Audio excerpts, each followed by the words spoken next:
Doctors have been warning about the risk of heart attack from common painkillers, including ibuprofen and naproxen.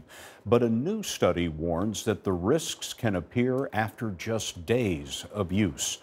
Here's Dr. Jon LaPook. Researchers pooled data from 4 trials to study almost 450,000 patients.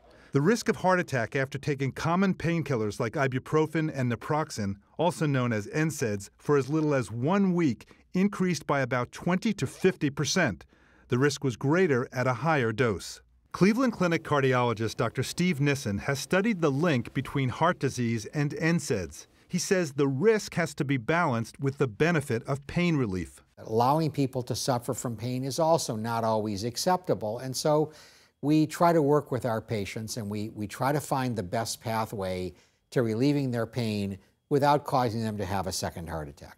Nissen points out that a 20 to 50% increase in risk has to be put in perspective.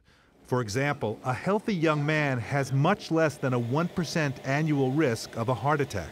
Would you say then that the take-home message from this kind of study really applies to people at high risk for heart disease rather than to the general public? There probably is some risk for everybody, but the absolute degree of risk is much higher for people that have heart disease. It's intermediate for people that don't have heart disease but have risk factors, and that it is particularly low if you're young and healthy. Nissen says NSAIDs always carry some risk, so people should take the lowest dose for the shortest time. Dr. Jon LaPook, thank you, Doc.